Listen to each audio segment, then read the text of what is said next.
Of course. Oh, yeah, you should. Definitely. Yeah. This is different. Yeah. Yeah, exactly.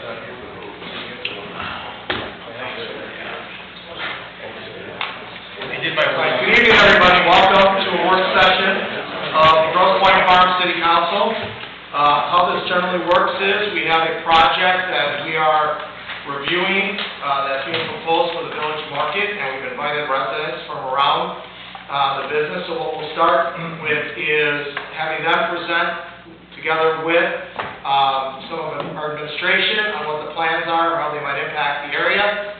We'll take council questions from the council, and then to the extent there is any questions from the public, we'll do that after so we can get people's input or questions about what the proposal is. So while this is an informal work session, we still have formal rules. All questions will still come through the chair, me, as we take questions. You still need to come to the podium, give us your name and address when you speak, and questions are through me back to the applicant or to the administration unless I direct that somewhere else. I might ask our attorney to give us some comments on some of the proposals as well. Other than that, I welcome the owners of Village Market to come up and show us what they've got. So please come up to the podium. We'd appreciate it. Well, thank you, Council. We appreciate it. You have our slide PowerPoint presentation. We are talking today about the parking lot proposal for the Mac McKinley site. So if you go to the next slide.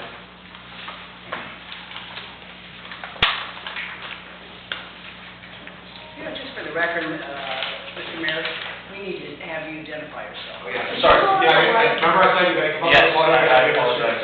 Council Jacob Garmo. My business is at 18330 Mac Avenue, Village Market. This is my council. Good evening. My name is Patrick Howe, legal counsel for Village Market. Thanks for having us. Thank you.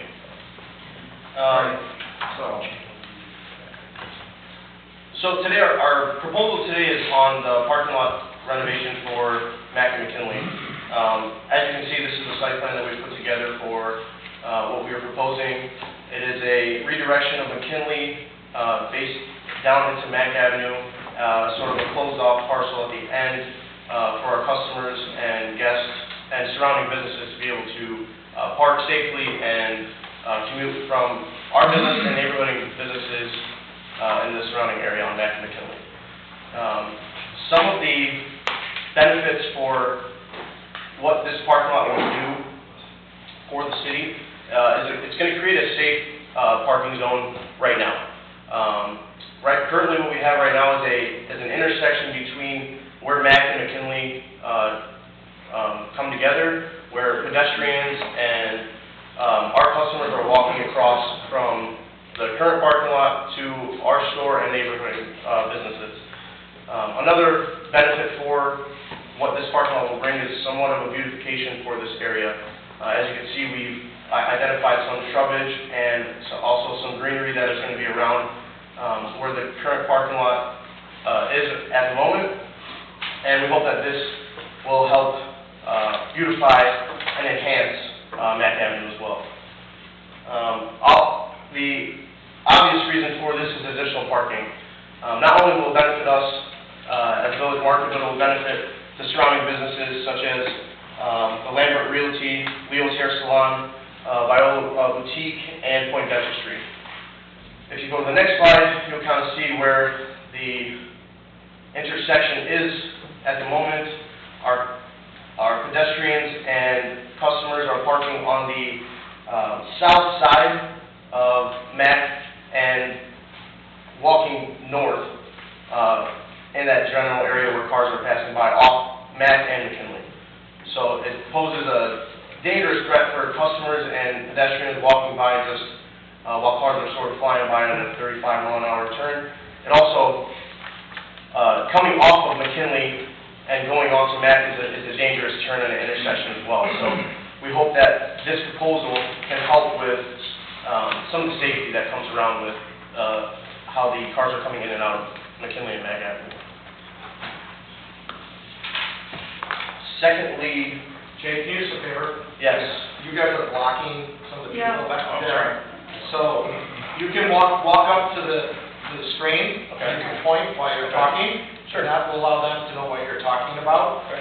Go ahead, John. Mr. Mayor, I'm sorry to interrupt you, and Mr. Carmo, they can't see, I can see from the looks, the detail that's going to propose changes. I have some copies of some of you guys would like to see. Hey, everybody, slow down.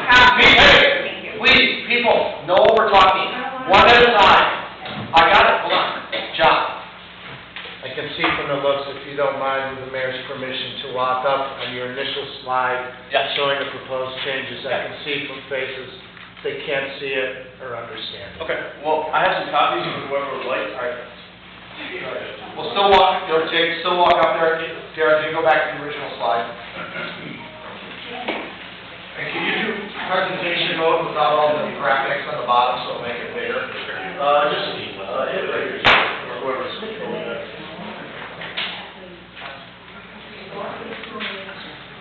Excuse me, everybody, you can't cross-talk amongst yourselves, because we can't hear him and he can't hear you. So, you can't hear him, I mean, so let's let him present. Can you get that bigger there? Yeah, just hit the maximize button here. Right here. Derek? Yes. Where's the button? Right here. Click that. That's mine.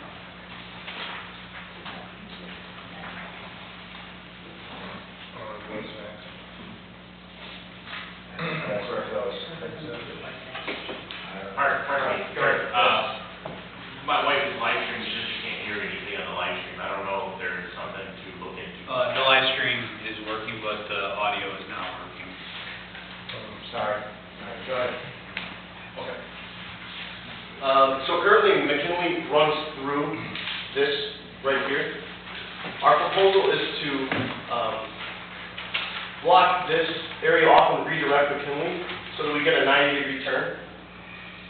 And our customers that are coming in and out of this additional parking spot with 32 spaces can enter and exit at a more safely crossway. I know we have, there's a somewhat of an additional moving this opening from Mac going south to come here, so it's an easier accessibility right down through McKinley as well. And like we mentioned before, beautifying this space along Mac and along McKinley with shrubage and bushes and trees to keep the essence of Mac Avenue beautiful as well. If you guys, I'm sure a lot of you shop and frequent our store. If you go up back one page in the summer, we're very big on plants, on flowers. We want to make sure that when people are driving in our community, that they know that it's a bright and fresh area to come by. So we plan on keeping that as well with everything that we're doing in this area. If you go to the next slide, I just put an example. This is one of the examples that we have. Beautiful brush, some columns that would go along Mac and McKinley as well, just to, again, beautify the area of where Mac and McKinley is. So if you guys have the presentation in front of you, there is, like I mentioned before, the three benefits that we think that are going to happen with this is safe parking, beautification, and additional parking for all surrounding businesses as well. So the second sort of proposal is the restaurant use. So currently, it is empty space. If approved, it can fit up to 84 guests. The hours that we're proposing are 4 to 9, which don't interfere with other neighboring businesses as well. This will help with, again, traffic overflow as well. So we don't want to have businesses that are still in business with this additional parking to have problems with other customers trying to get to their other local shops. So, if you go to the next slide.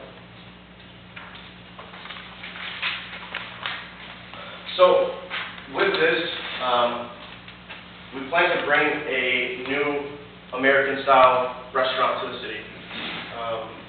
New American is a combination of your favorite foods. It could be Italian, it could be Asian, it could be many different styles.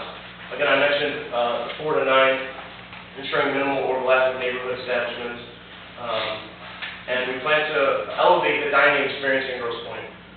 Not that it isn't already elevated, but we want to bring our touch and flair to the city of Grosse Pointe Farms. So we recently hired Chef Jimmy Schmidt. I don't know if you guys remember the Rattlesnake Club. It's a very successful restaurant. Jimmy has taken head in our culinary department.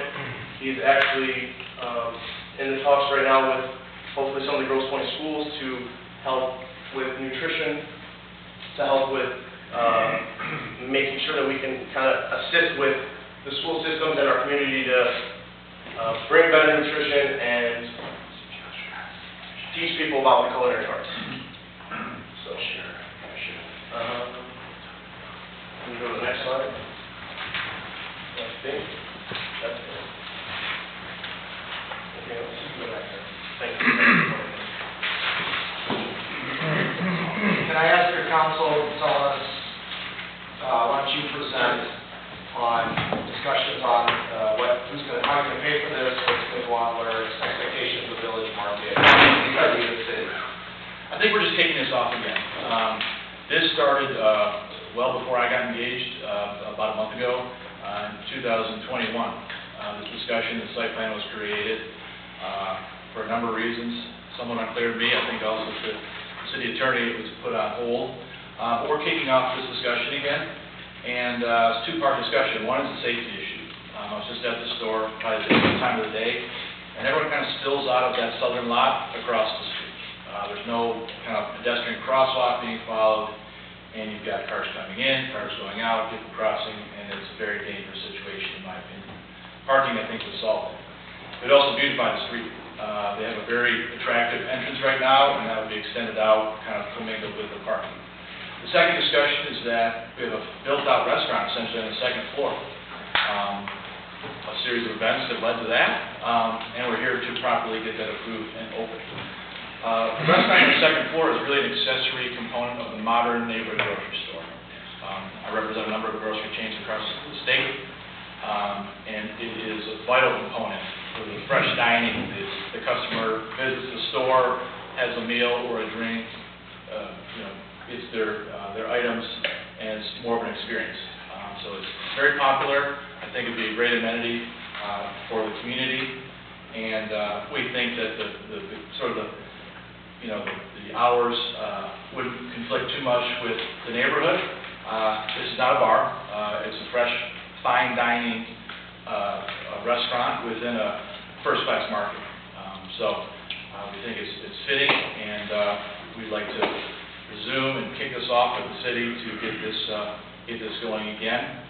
I don't have all the details, Mr. Mayor, on who's paying for it, how it's being paid for, but I've been engaged to assist Village Market in that process and start the dialogue with the city. So with that, we're happy to answer any questions you or the I'm going to turn it to the city side for a moment to bring the council and public up to speed on some of the discussions we've had in the past with the neighbors. Thank you, Mr. Mayor. This really has been an ongoing discussion. It's gone on for several years where the Village Market approached the city with the desire of changing the traffic flow on McKinley to allow for parking contiguous to the building and improving safety was one of the main reasons for that. In addition, it does add some additional parking, although marginally, it's really kind of a swap. And so what has been discussed in concept is really a land swap, where the city would vacate the roadway currently on McKinley, and then the city would then acquire what is now a portion of the parking lot owned by the Village Market, and that would then become part of the roadway. If this project moved forward, I think the understanding would be that the city would be the ones who would engage a contractor to do the work. It would be under our authority to do that, and then the actual cost of that construction would be borne by the Village Market. And we had actually discussed as part of memorandum of understanding, which has been distributed to City Council, a concept where the city would have completion bill in installments. It would be over a period of time for the reimbursement of those costs with interest. And at the end of the day, you would have, again, a land swap with the city would reserve utility rights underneath the parking lot for existing utilities. So that was the concept. In addition, in terms of a second floor dining, restaurant use, there was a desire by the village market to incorporate the parking plan with that second story use, and so that's something that we've discussed as well. In terms of parking, obviously, changing the use from currently, which is now kind of a lounge area for employees, and some storage, it would require additional parking, which would also require a parking exception by City Council. So if Council goes forward with an exception, one of the things we would want to look at is the impact of parking on the neighboring businesses. Likely, there would be restrictions on when the second story restaurant would be open, kind of the shared parking model, where your parking would typically be after normal business hours for restaurant use, and where businesses along Mack Avenue would have freed up parking. So that's, in a nutshell, the concept. I think our city attorney could elaborate on some of the final legal details, but... Well, I think Shane has laid it out in concept. I would simply identify that, from my perspective, there are really 4 phases involved in this particular project. The first phase we're kind of initiating this evening, which is conceptual planning and trying to find a meeting of the minds between the city and the owners of Village Market in terms of the goals and the concepts to be pursued. The second phase would involve governmental approvals. Not only Grosse Pointe Farms, Wayne County will have to approve this type of concept because of the change in the configuration of the intersection between Mack Avenue and McKinley. But as Shane indicated, there would be additional Grosse Pointe Farms approvals as well. Site plan approval, very likely parking variances or exceptions, and rezoning once the land swap would be accomplished. Right? I think the legal details are probably not of any value to the public here this evening.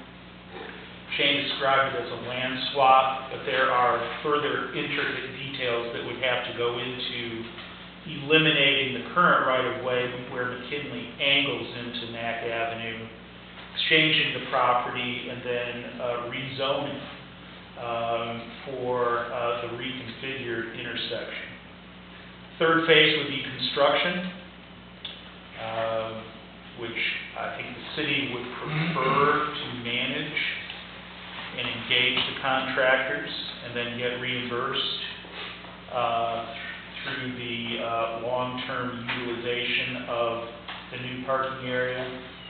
And then the fourth phase, post-construction, is having an enforceable understanding as to the operation of the parking area, the timing of shared parking resources, and I will say that the second floor restaurant concept, from the standpoint of prior discussions with Village Market, that's later in the game. Originally, we were not talking about that in connection with the reconfiguration of the parking area and the McKinley-Mack intersection. But I do think, it's now being presented as an integral concept plan. So we would have to tackle that as part of the overall understanding as well.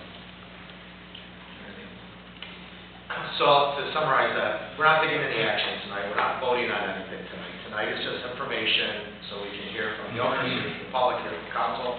There will be several more hearings as we go through each of the steps that Mr. Burgess just laid out. So with that, I will turn to questions from council. John? Thank you. Mr. Garmo, Mr. Howell, and your family, good evening. If you gentlemen don't mind approaching the podium for a minute, I have several questions and comments. Bear with me for a few minutes. But for the residents of Grosse Pointe Farms, I want you to understand this is very important to me. I don't speak on behalf of City Council. I share some concerns. I want to raise a few issues that, quite frankly, I brought up with both Mr. Garmos, our city attorney and administration.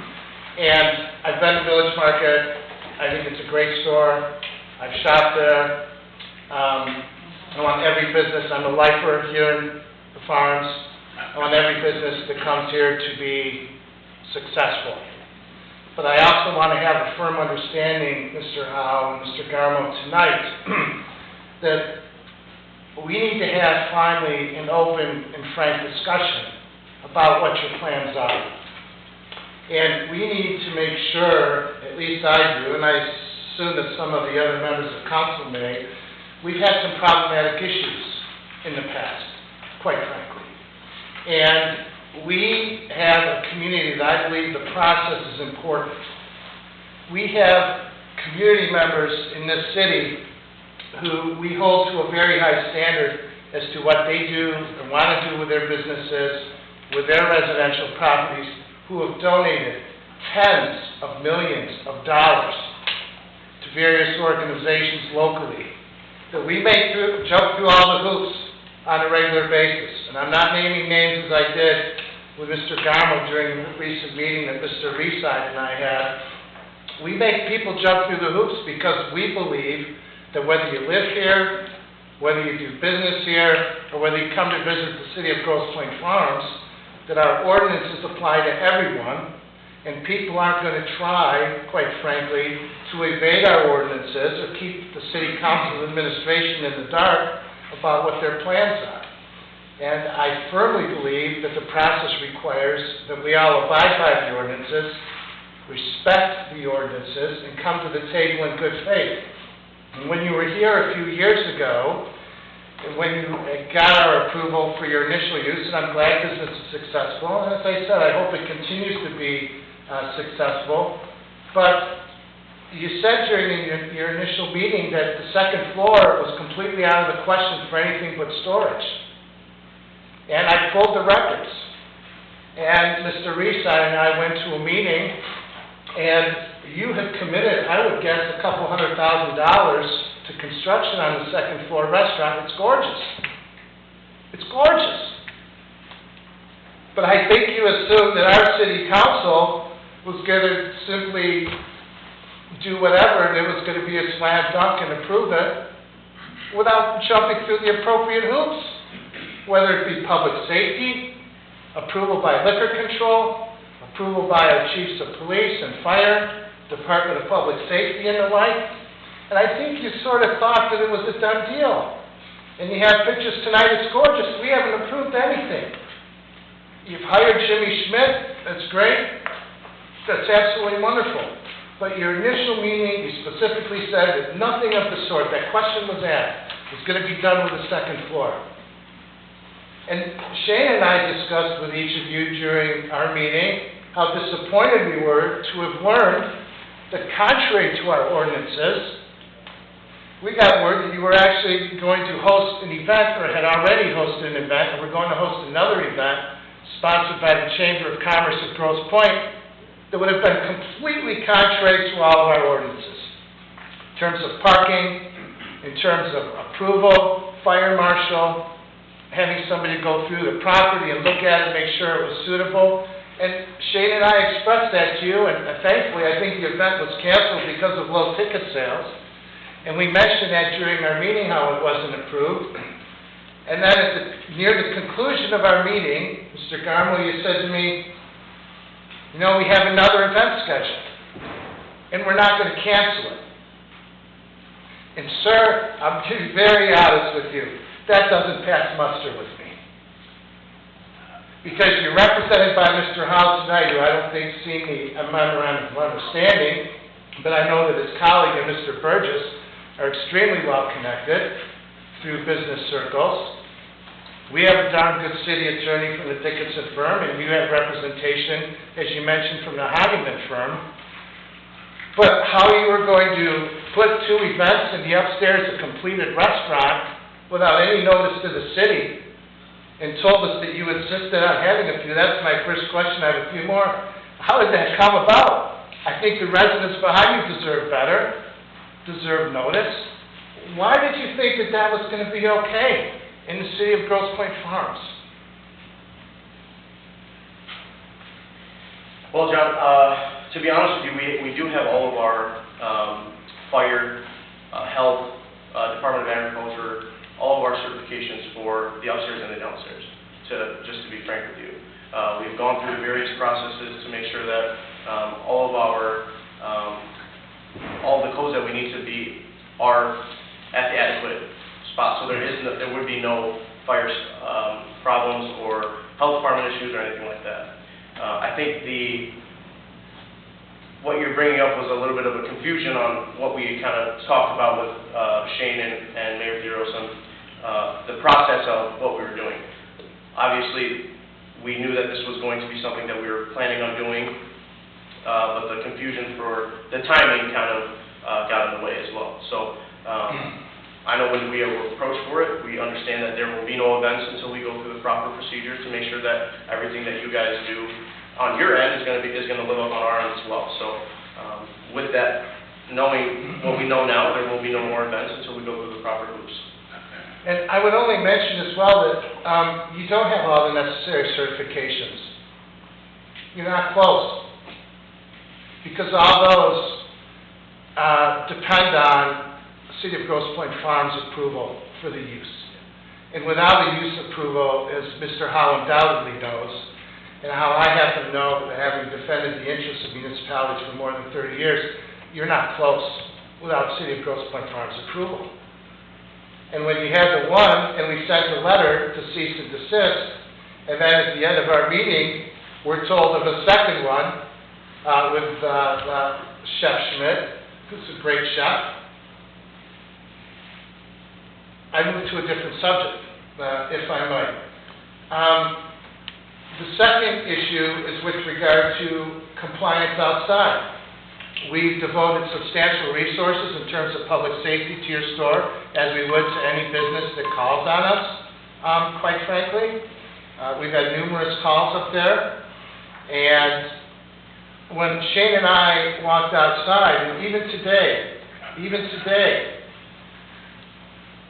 you're blocking the ingress and egress of a city sidewalk with the storage of shopping carts that reduces the space from the required mandatory minimum space of every city sidewalk in Grosse Pointe Farms with storage of shopping carts along McKinley.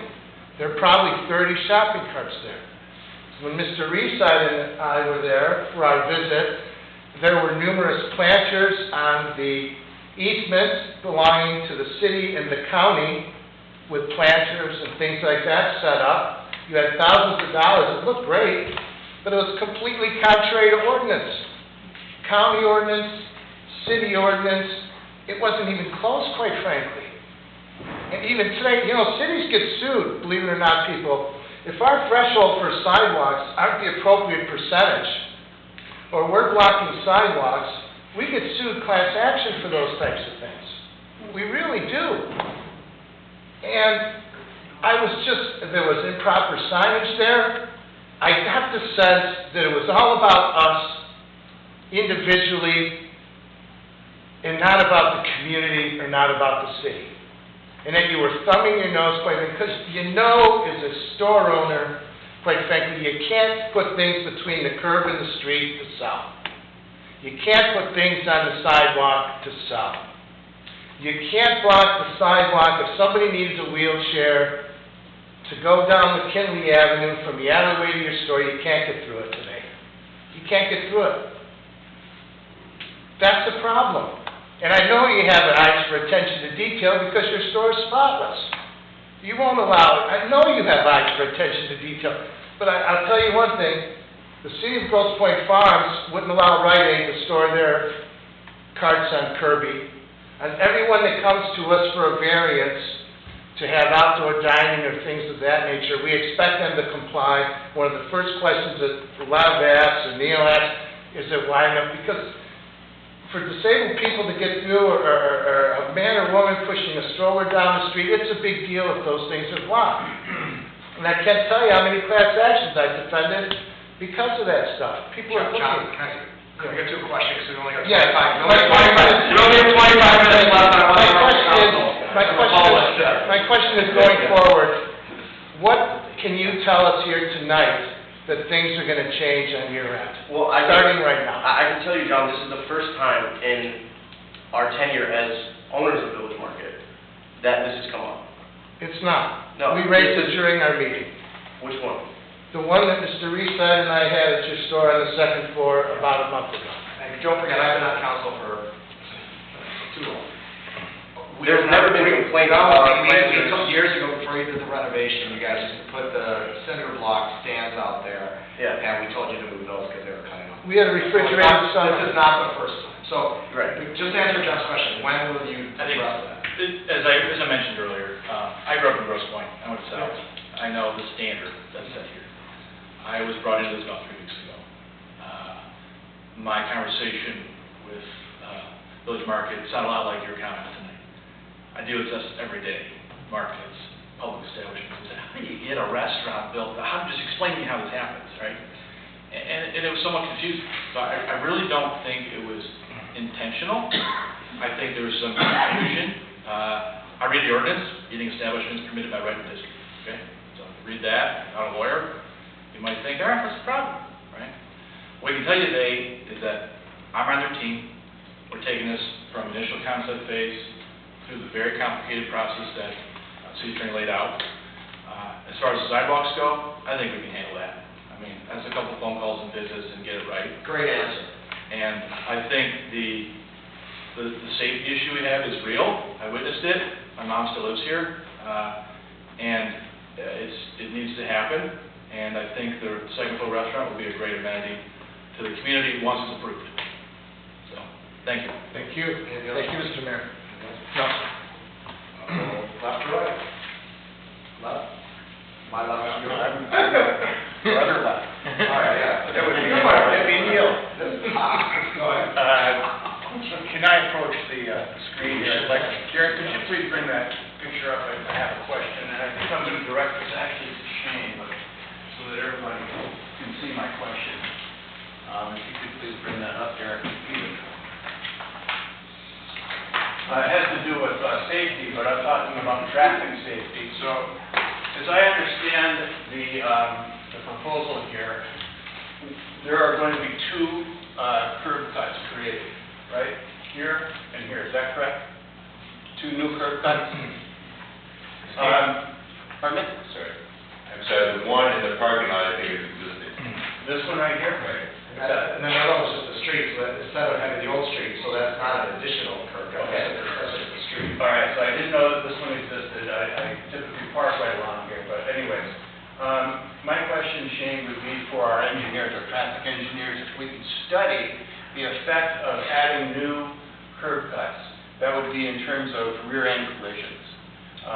My concern would be, in this particular case, folks from, let's just say, the city, coming up Mac and then taking a right-hand turn, then being hit from behind.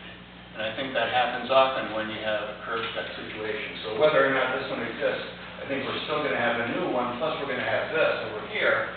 So my concern would be whether we could have our engineers look at that in terms of safety. Okay. By the way, we can, Have TIA look at that? Yeah, traffic All right. safety. And then a couple more questions, Louis, if I could. Yep. What is, I'm just trying to give the audience like 10 to 15 minutes, so. okay, what is the net parking spot addition, net parking place addition? Mr. Garland? Currently in where our warehouse parking is on the south, there's currently 26. This will bring it up to 32. What is the net effect of the construction? You're going to lose some, you're going to gain some.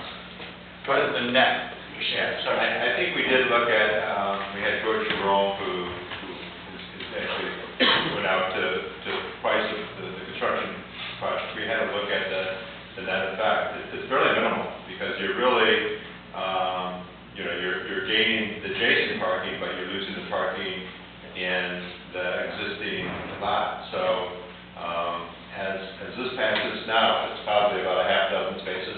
Okay, seven spaces. So I would say that we, and also the residents, Mr. Garmo would like to know exactly what is the net impact, what's the gain? Sure. Right, okay? So there's going to be a gain, but it appears to be pretty minimal. In terms of, I'm not going to go up there again, but just in the point, the current pass-through on the island is open right now and is being proposed here to be closed. How confident are you that you can get Wayne County to do that, and then to move that other opening down here directly across from the new construction? I'm going to direct that to Shane. Yeah. So initially, in the beginning of this process, and now we're going back a few years, these plans were shared with Wayne County. It does have to go through a whole permit process, but they were fairly receptive to realignment of that opening. I think that's something our own public safety department will want to look at as well. I know there's actually a conversation with Deputy Director Rogers today about, the existing one serves the Ace Hardware across the street, and how that would impact the Ace Hardware site, and I think we want to look at.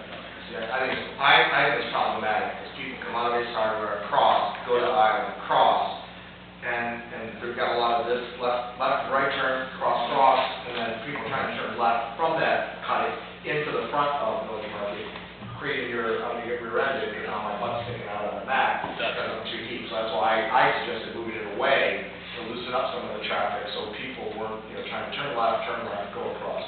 All the conflicts. Yeah. Okay, I don't have any more questions on it, thank you. Here, hey Jacob, can you just answer a couple questions here? Sure. So, I think this is really necessary. Yes. It is, I cannot tell you how many times when I've turned off here, and someone from the hardware store is about ready to hit me. Yeah. I've almost gotten in 3 accidents there, and my husband's been very into over here. Oh. So I really do believe there's a safety, unless we're reckless drivers, we're not, all right? But the question I have, so I'm in favor of this. I think, as maybe members in the audience might be too, just a little bit confused. Are we suggesting then what happens here if it's redirected over here? Traffic is redirected to go to McKinley this way, correct? Yes. Okay. So are any homes affected by that redirection? Not at all. No, it'll just be it'll just be off of basically where the alley is, as if it was another piece of, if it was another opening, and it wouldn't affect any homes.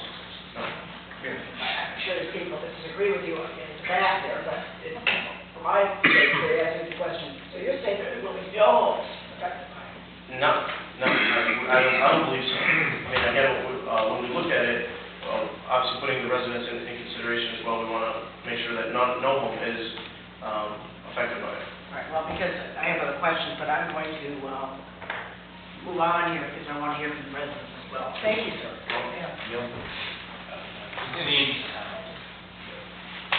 In the interest of time, I too yield. Nope. I'm good. All right. Anything else from council? I'm allergic to you. All right. We're not an official session here, so I'm better on it. All right, leaves us a few minutes to the public. So, here's how we're going to do it. Before everybody comes rushing to the podium, please allow me to call on you, and then one at a time, come up. State your name and address. We've got 15 minutes, but again, this is the reason I think council members yielded time so you can talk, is there will be more hearing. So when you do come up and you're the second or third questioner, if your question has already been asked, you don't need to ask it again. So we can get one out, get as many people up here in 15 minutes before we start our official council meeting. All right, I appreciate it. So, hands. All right, your first hand up. Your second hand up. Back. Your third, fourth. All right. Remember your numbers. This is a test. Your taxes may go down if you remember your numbers. No. It's an unofficial meeting. It's an unofficial meeting, exactly. My name is Ryan Gorski, I'm at 457 McKinley, I'm about 6 houses down, I'm a regular visitor to the market. When they first presented their layout of the parking lot, I provided a lot of feedback. Doesn't seem to be any of the constructive suggestions were considered. One, I think the ingress and egress of the parking lot should be fixed in order to reduce traffic to Mac. We already have significant traffic issues, including all their delivery trucks that are in a rush to go to their next delivery. Big semi-trucks and box vans and box trucks. So we already do have some traffic concerns on McKinley, especially in that first block where there's now a lot more small children. My suggestions were that ingress from Mac only and egress should be one direction curved out towards Mac from McKinley. I live right there. If I stop by the market, I'm okay going all the way around and go back to my house if I know it's going to help reduce. We did talk to right turn only. So we're not at that depth of the plan yet. No, but it's presented. So my suggestion also, there is a lot of double parking with people just waiting for somebody to run in, pick up something, and run out, and it blocks traffic. And it's going to block traffic at that entrance unless it's one way in. If you allow egress on the Mac from that parking lot, people are going to stop there, and it's going to cause traffic complications. If you reduce the width of the entrances as they currently are, from 2 lanes to 1 lane, you either have additional safety room for vehicles to move safely and pedestrians by not having quite 2 vehicles, but less than 2 vehicles, or you could add maybe 2 additional parking spots, maybe, because you're simply reducing. I also had the suggestion of reducing the median on Mac for a turn lane, so that people can pull over and do a U-turn to get into the parking structure, which could also help. We meet the minimum width. Yeah, I don't know. I appreciate that. Look at the ones that Grosse Pointe Woods, they're significantly wider. I think there's got to be another car lane with. Well, I also, I visit Ace all the time, or when I'm just coming from home. When I pull into that median with my F-150, which is not, an 8-foot bed, it's the smaller one, I am at an angle, and I still don't know if I'm hanging out. I'm always paranoid about that. I'm a little more self-conscious than some drivers who don't know the size of their own vehicles, and they hang out. So some of those are my concerns, at least about structure. I love the idea of coming to a 90-degree at Mac. I have a crick in my neck. When I'm going at that acute angle, I have a hard time seeing traffic, especially with the cars parked on Mac. I think we need to make sure that there's plenty of sight line, that the vehicles parking on Mac should be minimized or eliminated in order to allow safe egress. That was another point. As far as the restaurant, they said it's not going to be a bar. Look at their floor plan suggestions. There's a lot of lounge seating, individual seating. There's individual seating at the bar that they actually have. So it's not just going to be a restaurant. There's going to be plenty of alcohol being served, and that looks like their intent is to have plenty of lounge areas where individuals can just sit back and enjoy drinks. 4 to 9, that's rush hour. That's key time for people trying to get home, to get their kids from sports. That's going to increase more traffic, but the alcohol is a concern. That they say it's not a bar, but it certainly looks like a lounge. Most of the tables are not 4 tops. There's a couple 4 tops into their drawing and their floor plan. That's a concern. Both my last concern. I may address this for others, but not impacting the neighborhood houses. Headlights coming around that corner. Those houses and those on the left-hand side coming in, they're going to get hit with headlights. Anybody who happens to be drunk, whether or not it's from the restaurant, I'm not saying, but anybody who is impaired, there's a risk that they're going to go straight right into some of those first 2 or 3 houses. Same with any inappropriate traffic coming down McKinley towards Mac. With that turn, I would think you would want some very strong bollards of some kind to keep vehicles from rushing into their parking lot, and that is a constructive suggestion. I do think that the layout is, as far as the parking, is beneficial, but we are concerned with parking. During holidays, there's already not enough parking. People are going all the way up and down the street. During their little wine tasting event recently, people were parked all the way down the street. We saw them walking. So 32 spots, they're taking 84 customers upstairs at the restaurant. What about increased employees, the employees of the store downstairs, the guests of the store downstairs, never mind the other businesses nearby? That really means probably not enough parking for rush hour. If they're at max capacity in the restaurant, people are trying to pick up groceries to take home to make dinner. I just think that might not be enough. So thank you. All right, thank you. Spell your last name, please. Golf, Oscar, Romeo, Sierra, Kilo, Indigo. Number 2, name and address. Yes, ladies and gentlemen of the council, thank you. Little up. Yes, Rick Bobby, 105 Grosse Pointe Boulevard.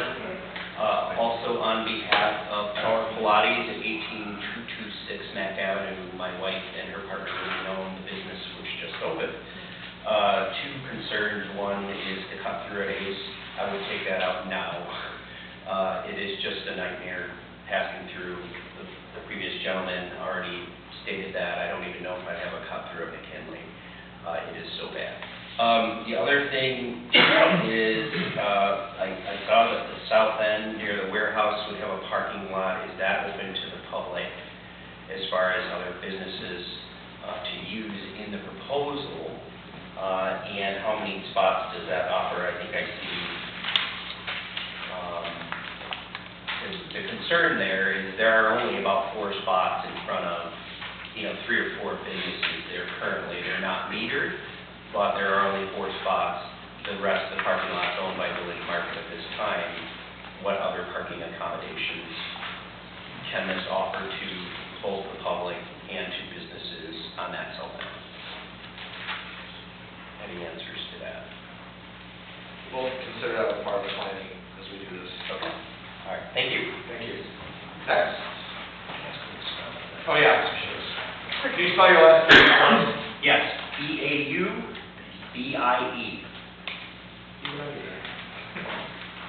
Council, Mr. Mayor, thank you. My name is Maureen Finnegan. It's Finnigan. My address is 444 McKinley. I love Village Market, Mark, Jacob, they do a great job.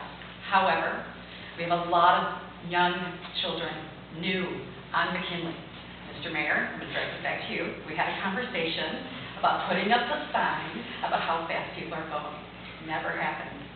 It is awful on the spark from Village Market to Shaw. The traffic is outrageous. The amount of cars now is triple. And the problem is that could you put the picture up again? Would you mind? Sorry, would you put the picture up? Sure. Okay, sorry. Our neighbor tried to have a lemonade stand the other day, little kids. It was just crazy, and it is not safe. And there are so many kids being born right now on McKinley in that area. So I need you guys to really hear that, okay? I think one of the hopes is getting rid of that Ace cut-through and not making it a straight runway will deal with it. Okay, so my concern is this right here. This again has now created a new traffic issue with an in and out there. If that is closed off, then you don't have issues with cars coming in and out here. Because we've stopped up our traffic to get onto their appropriate road. So when you're coming out here, you can't get out there, someone's trying to get out there and turn right. So I just want to mention that. Is there going to be parking on both sides of this like there is today? I don't know, it doesn't show it. That adds more cars and adds more issues.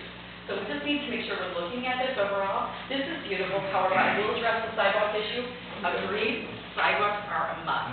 We lost our sidewalks here, maybe we take that all the way out, create a bigger sidewalk, just a suggestion. I don't know what we're going to do, but the sidewalk from here is great, coming across here, but then they're also coming across tracks, which is gonna happen, okay? So these are just some suggestions here. I do love the idea of the land swap, however, I'm gonna throw this out there. I'm suggesting a one-way after the alley. Yeah, McKinley. I'm suggesting that because it is just out of control. So maybe there's a one-way after the alley, and just for people to, one of the others mentioned it there, somebody else right for me. So, okay. Sidewalk, entrance, restaurant, trash. Trash. I have restaurants, you know that. So we're either gonna need more pickups, or we're going to need something about the critters. Sometimes the ice gets dropped off fast, and sometimes there's some fish in there. We do get critters on McKinley, everyone's seen them. We just need to pay attention to that can create disease, and those guys they can multiply. So we do need to pay attention to that, possibly more pickup. I don't know if we add that restaurant, which I think is a great idea. We just need to make sure we're watching that. One other thing. Still want that one way? Sorry, I still want that speed limit for cars, if we can check that out. Mr. Hutchins for. Yeah, and then blocking up. He served. Okay, and then blocking up going across from the Eighth Harbor, because then you haven't solved anything, they're just coming straight across, just go so fast. And the last thing is, maybe I can just throw this out there to you guys, and I don't know how this all works for City Council. Possibly we can have a resident committee who can be a part of this and what you do, and they're hearing what you're hearing, and you're hearing what we're doing. I mean, just together, that we can solve this, and it's a win for everyone, we're not against anyone, we want this to be successful. So, thank you, I appreciate your time.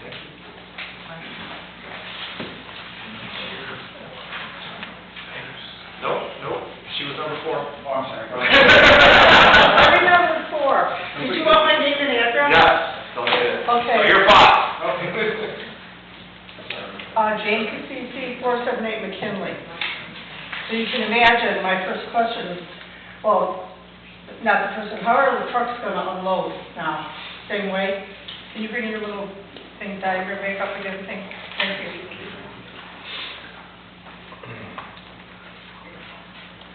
Are they going to come through and turn like that right and knock my bushes out? Mr. Garmo, you got a response? Well, the idea is that, Come here, this is my driveway, right? yes, Okay. And they're going to come in and turn this way? well, the idea is they'll be coming off of here to come this way, through the alley. The trucks from now on, that's how they're going to do Yeah, it? because They're not trucks can't make this way. So this is the way that. Okay, so they're just going to come, but they're going to go out that way? Yeah, they'll probably go through that. All right, stop it. Okay. Hold on there. Can you do that up there? Yeah. So everybody can see And what you're talking about. I have a suggestion, the next meeting, if they could bring a big blow up of that. Yeah, I do have, yeah. Because I can't even see what these are. This turn isn't adequate for a semi-truck. Right to my house, where my house is, This right beautiful house there. right here? Thank you. Yeah, this isn't adequate for semis to make that turn. So they will be most likely coming off of Mac here, coming down and making a smoother transition out this way. And down onto McKinley, these are the easier turns. This is, They won't be able to prevent the trucks going. No, that. Hold on, please, everybody. You guys are great for the last 4 minutes. Normally the trucks that do come out that are not the big trucks, the 53-footers, they do, at the moment, they do come out this way because they can make this turn because there is a, our warehouse parking is here and they can make this turn. Okay, guys, we get it, we heard you, we know they're not doing what they're supposed to be doing. So, we'll follow up with that, and so we got that input, Yeah. but we're gonna have to deal with the truck issue. Sure. So, Thank you. all right. Yeah, absolutely. Anything else? Well, it's not else yet. And, okay, that answered my second question. Now, where I live, part of my bushes have been ripped out by the trucks turning, and I'm expecting, or I would like the city or the truck to replace them, or maybe you could put a wall up between the sidewalk and my driveway, because my driveway's up that alleyway. And I have had bushes ripped out, and they're laying there. They did help me fix the fence, because the fence was leaning over, so he had his, one guy come and they fixed it, or anyway, that's that. And then, how is this gonna affect my property value? Hopefully with all the landscaping. I've been there 35 years, so I really, you know, I'm kind of concerned about that. And that's all I got. Thank you. Sir?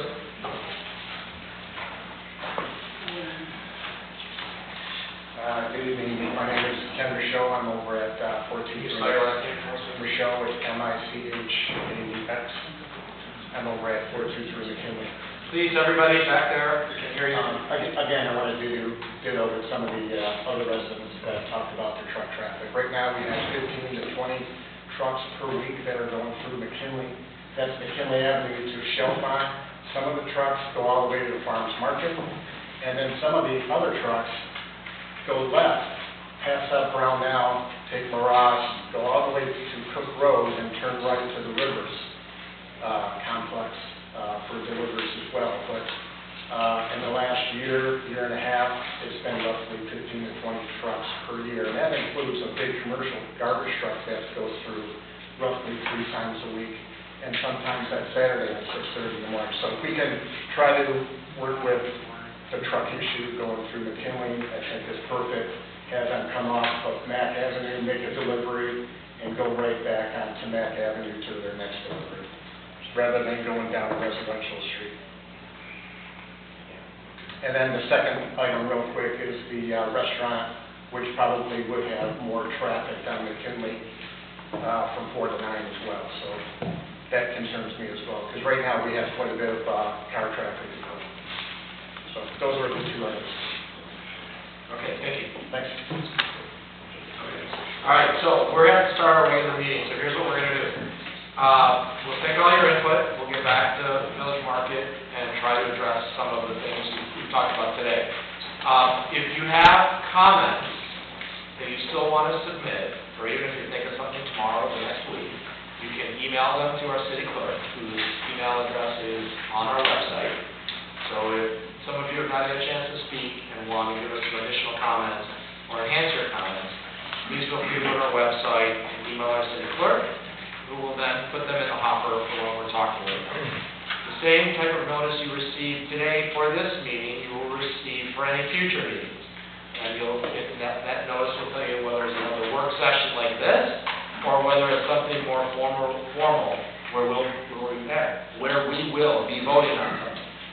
So I appreciate everybody coming and taking an hour out of their evening to come give us your concerns.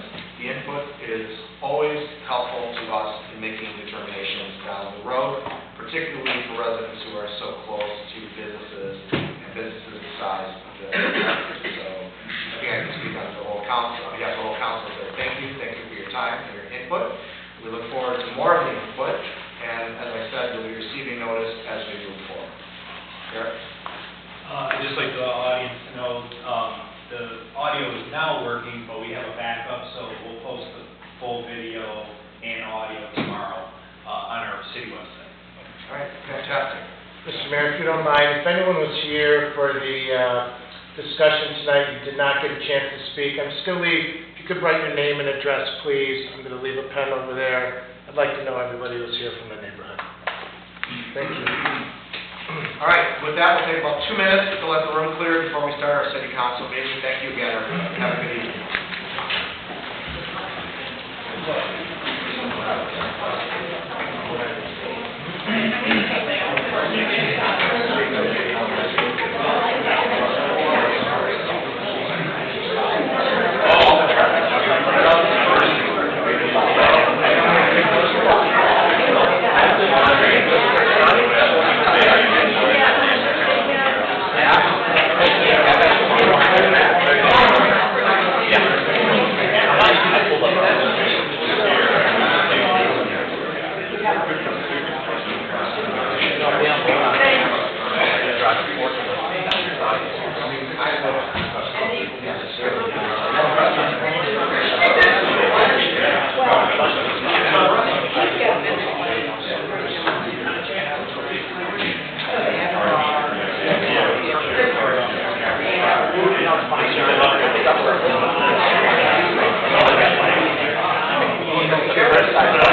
fairness, we did bring up the... Oh, you're right. We've had more. They just...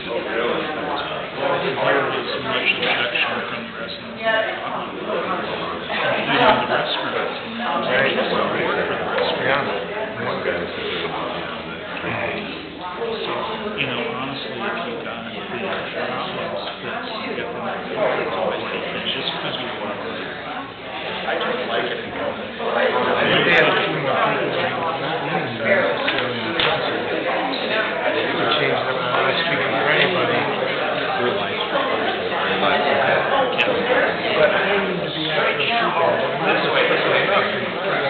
Well, we got the message, you know, that's all.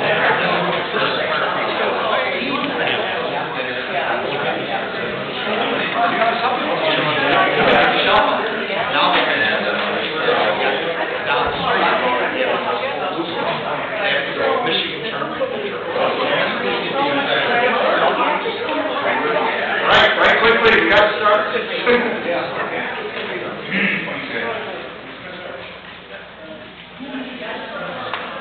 All right. Good evening, everybody. I'm calling to order tonight's city council meeting. Those of you who are mingling, just make sure you sign with your sign and do the pledge. Please stand and recite the pledge of allegiance. I pledge allegiance to the flag of the United States of America and to the republic for which it stands, one nation, under God, indivisible, with liberty and justice for all. Mr. Kazicki, roll call. Councilmember Wood. Yeah, here. Mayor Pro Tem Conrad Whitney. Here. Councilmember Ritchie. Present. Mayor Darris. Here. Councilmember Donovan. Here. Councilmember Soroka. Here. Councilmember Galuli. He's here. He's here. Are you here? I'm here. Shut the door for you, Mr. I just had Tim to do it. All right, item 3, reading consideration of the minutes of the regular meeting and closed session held on May 20, 2024. Are there any comments or changes to those minutes? Seeing none, the minutes are approved as submitted. Item number 4, presentation by MedStar regarding ambulance services. I actually received a call later today from Kobe Miller, the CEO of MedStar. Unfortunately, he had a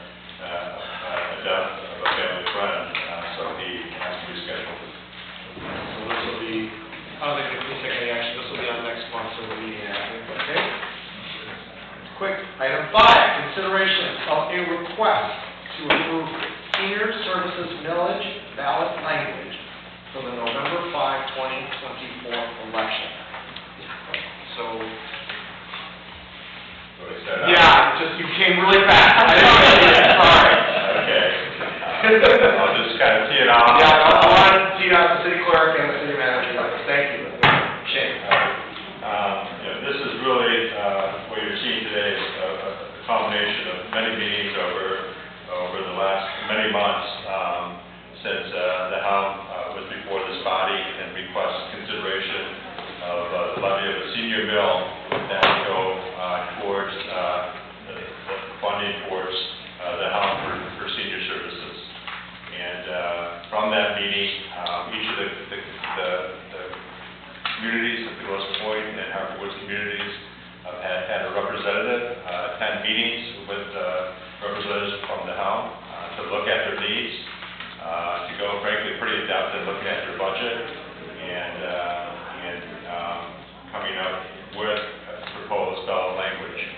Originally, if you recall, the Helm had requested a millage of 0.5 mils, and that has since been modified to a request for a millage levy of 0.35 mils.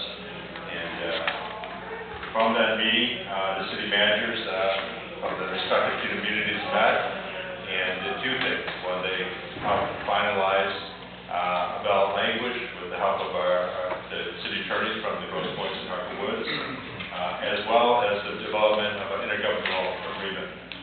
And really, the intergovernmental agreement is the mechanism on how funds would be allocated once received. So assuming assuming council approves a ballot language to place it on the ballot, and the request is kind of placement on the November ballot of this year, if that gets approved, then the interlocal agreement would serve as a mechanism how those funds would be then transferred over to the Helm. And really, they would, in a sense, for the group created, which would be a senior commission, again, made up of representatives from the participating communities that are appointed by the city council. They would then contract with a senior service provider, in this case, the Helm. They would also oversee the activities of the Helm, the budget, and they would be, really the Helm would be reporting to this commission under the framework that has been set up. So the copy of that, or the draft of that interlocal agreement has been distributed with the ballot language. Frankly, I don't think that has to be addressed this evening. I think that other cities are still reviewing that agreement, as well as city attorneys. That will allow us more time for our council to review it as well. But it's, I think, a good initial framework if the council decides to move forward with the placement of the ballot language on the November, for the November election. So enclosed in your packet is proposed ballot language, but prior to that discussion, I know we have, Can you, city attorney, first, walk us through this whole process, sort of give us like seriatim, what are the steps that have to go to get us to the mill? And I have actually two supplements to the actual language that, when we get to that point, if you'd be calling me again then, we'll cover that. But once city council approves the concept of placing this millage on the ballot and approves the language that you have in your packet, and the other Grosse Pointe and Harper Woods communities are going to be doing this along a similar time frame, the language has to be submitted to the state to be approved. We'll get a communication back either from the Attorney General's office or the State Election Commission, either approving what we've submitted or requiring certain tweaks. And then once we have that, Derek would be authorized to go ahead and have the actual language approved for the November ballot. we have to have some coordination here, obviously, among the 6 communities involved, and that's going to be one of the language issues that I want to raise when we get to that point. So we could vote on it today and give authorization to tweak it based on what the other cities do. Correct. We probably have the luxury of final approval at our July meeting. That would still, I think, allow enough time, Shane, I think I'm right about that, to get it in front of the state. But let me, since I've got the floor, I wanted to cover the 2 points. Number one, after the packet was put together, there has been dialogue among the city managers with respect to a threshold of the number of communities approving the measure by the voters to actually have the millage be levied and collected. And I think that the consensus of the communities at this point is that the ballot would recite that at least four of the 6 communities would have to approve the measure at the November election in order to have the actual levy occur. 3 or 2 or only 1 community approved it, then it would fall apart of its own weight. The second issue is that because we are dealing with the requirement of state approval and we're dealing with the coordination, the necessary coordination among 6 communities, assuming City Council approves the ballot language this evening, my recommendation is that the resolution authorize the city manager and the city attorney to approve of minor language changes to the extent required to conform to the State of Michigan directive or to make sure that the ballot language across all 6 communities is consistent. Now that may be putting the cart before the horse until you get to the approval, but that will be my recommendation when you get there. Okay, any questions from Mr. Bridges? Okay, with that, I think Derek, you have the ballot language available on PowerPoint too. When we get to that point, we can actually kind of go over the revised language that has been reviewed by the various cities. With that, I know the House is interested in kind of giving their plug for this endeavor. We heard from Prudence Cole last time, who is now in another city, I think, doing the same thing today. But Dr. Cheryl Weston is here today, who's our current president of the Helm, and she'd like to make some comments.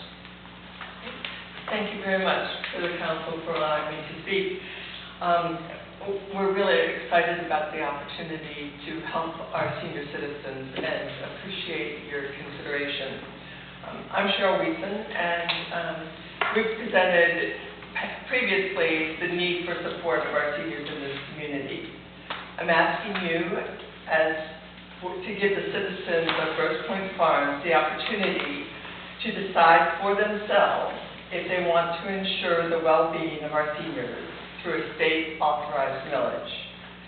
While I would hope for your individual support, the ballot will be asking for the citizens of Grosse Pointe Farms to support and to consider supporting our senior citizens. So in previous presentations, we've shown the demographics of the community and the growing number of citizens who are 65 and over. At this time, about 22% of our population is over 65, and that number and percentage will only grow. It's estimated in 2030 that the number of seniors over age 60 will exceed the number of 17 and younger children in our community. So this is going to be an increasingly important part of our population as we all, with lots, will continue to age and be healthy and hopefully have healthy longevity. The Helm is spearheading this initiative since we are really the only comprehensive and primary provider of senior services in the Grosse Pointe. We're dedicated to inspiring and enabling our residents to enjoy that gift of longevity living healthy and meaningful lives as they age. We also have shared what the proposed millage would fund. And while even bingo provides some socialization opportunities, millage dollars will be used to fund the expansion of essential health and wellness services, as well as much-needed new services such as adult daycare, off-site programming, home visitations, and expanded evidence-based programs. The millage will also shore up the PATH transportation program. The Helm's been in existence for 45 years and has been funded mainly by philanthropic support. This is really a non-sustainable model for increasing programs and wanting to have more services. And I can assure you that we will continue in our extensive fundraising and not rely on taxpayer money in order to fund our services. It's just to be able to expand the services that we are providing and to be sure that we will be able to continue those services in the future as our population of older citizens grows. I gratefully acknowledge the support of the city managers, Shane, who have worked with us extensively to understand our needs and to help us revise and lower the proposed millage to 0.35, generating really a minimum amount that will allow us to continue the present services and expand into new programs. The city managers have drafted an interlocal agreement that has been termed the commission to allow us to work together amongst the Grosse Pointes and Harper Woods and to draft the universal ballot language. So we're very, very grateful for the hard work the city managers have put in. The handout in your packet and on the screen is showing you the impact for our citizens of what our demographics will provide. And you can see on the first graph, the one before that, there. If you provided 2 slides, what was the tax? Yes. So you can see that the vast majority of households in the Grosse Pointe Farm will have an added tax burden of between $36 and $72 a year. The average increase in property tax is estimated to be $82 a year, for a tax revenue from the farms of almost $350,000. And to the right on this graph, it shows you that 44% of the citizens of Grosse Pointe Farm are 50 and older. 44%. That number is going to just grow with luck. We will be all getting older. And the next graph is showing the services that are provided currently to farms residents. So you can see there have been almost 7,000 visits a year. There are 200 plus programs that are provided monthly. A total of 450 residents are served, and 181 members of the farms residents are members.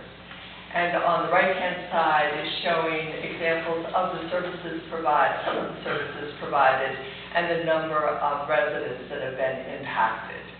You can see it includes pass rides, Meals on Wheels, medical escort rides, and equipment lending. You also have a copy of the ballot language, so I ask you please to vote yes. Put this on the ballot in November so that we can allow the citizens to speak and to say whether or not they want to support seniors in our community. I think you've been told previously, in Michigan, 72 out of 83 counties have a senior millage. And that doesn't include some municipalities which are carved out separately. For instance, Binghamton has just passed a senior millage. Rochester Hills has a senior millage. So there are several municipalities in addition to counties that have senior millages. And I think that the Grosse Pointes deserve also to have this provided for our citizens. Thank you very much for your time and attention. I'm happy to answer any questions. Any questions? Sure. Thank you very much for coming. Appreciate it. Just a couple of budget questions. If you could tell me what is the Helms' current operating budget? $1.3 million. Pardon me? 1.3. 1.3 million? Yes. And the slide indicates that from us, if we were to pass this 0.35 mil tax, our contribution would be roughly $350,000. What is the anticipated amount that would be raised from all 6 cities that everybody worked to? We're estimating that it's about 1.1 million. 1 point. So you're going to double. You're going to basically with this proposal, you're doubling your operating budget.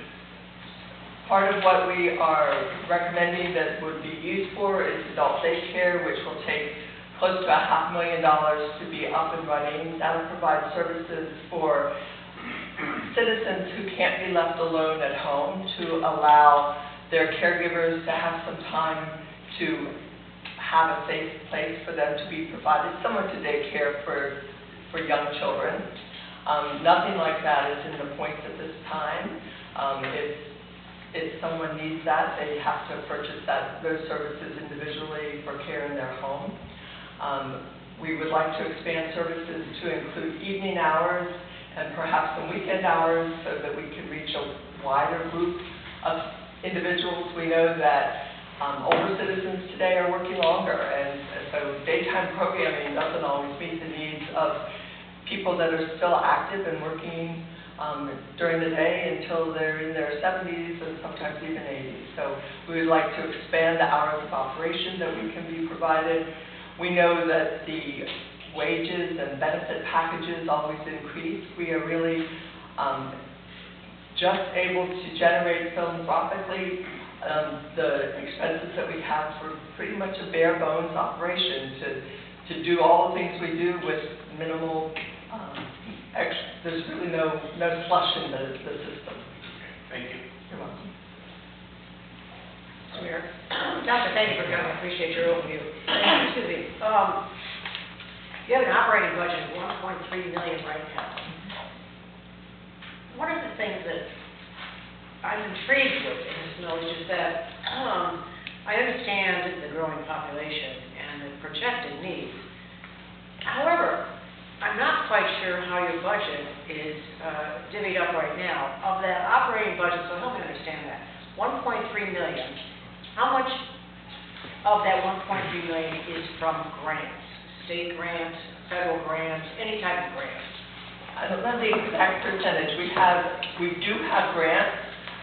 Most of the grants are not for operations. The grants that are available are for new programs. And so we have about something less than $100,000 a year that are in grant money. We actively pursue any grants that seem suitable for our services. Okay, and Doctor, what is, so $100,000 is part of that $1.3 million. How much are contributions, individual contributions to philanthropy? About 60%. 60%.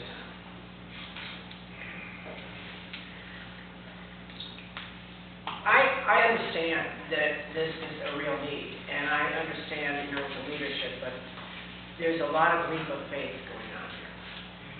First of all, the organization, newly created organization, the commission, that will be responsible, and of course I know you're cognizant to such abuses as far as with the Conservancy and other different nonprofit organizations as far as how there really needs to be now even more extra mindful oversight and real good financial acumen as far as people that are operating this budget.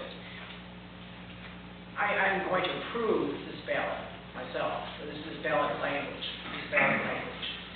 I do think it would behoove the help if we could understand a little bit more on a budgetary standpoint, maybe with some other further pie charts, where you're going to double your budget, how that's going to be divvied up, and how that's going to be done in incremental stages, and also what are going to be the continuing fundraising goals, hopefully not less, status quo or more increase, to even infuse that amount?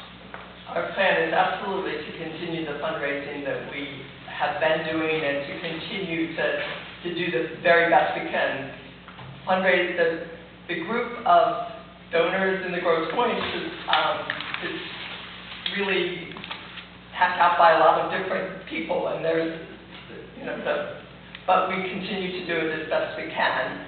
And I think that Shane would agree that he and his group of city managers saw in great detail the budget information from the Helm as part of their due diligence in looking in the interlocal agreement. I appreciate that. I think that we need to share that. Yeah, we can definitely share that. But I thank you, Doctor. Yeah, those details have been shared, I think to your satisfaction, Shane, said.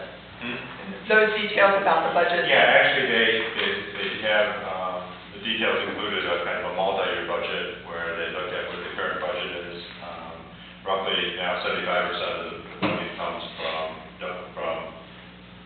donations and fundraising. The rest comes from city and county grants, from which the Grosse Pointe contribute our community development block grant dollars for, and they do get some money from DAAA. So those are really the primary sources of funding in addition to fees for programs. And again, all I want to see, Shane, is that, again, in light of some other different organizations that have been really under intense scrutiny now, Yes.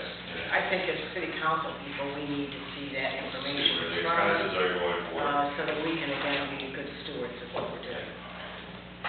And we have a lot of redundancy, being very cognizant of the problems that other organizations have had with a very reliable audit firm that does a complete audit every single year. And there are multiple signatures required for any expenditures of any substance. So we try very hard to be good stewards of the money that we have. Doctor, thanks for coming in. I just want to make one comment. I think the Helm does an excellent job on really a shoestring. And anything we can do to help, I'm for it. Thank you. Sure. I just wanted to say that too, I heard you loud and clear when you said the way you're operating, all the services that you're providing on a shoestring budget. I myself have been caregiving basically my whole life, so I understand and I appreciate what you all are doing. Thank you. I'm inclined to support this particular ballot initiative, only to give voters a chance to hear it. My one concern is that the kind of timeline of when we put these on the ballot, and frankly, the communications campaign that's necessary to the community about whether or not there'll be sufficient time to generate an understanding of the program and what it takes to get it across the thing. I'll also say, while I am inclined to support this, I also know that we leave, when it comes to the issue of child care and care for infants in particular in this community, we leave that in the private market all the time. It's literally, parents in this community are struggling to find infant care and going up, dozens of miles in some cases up the road in order to get that support.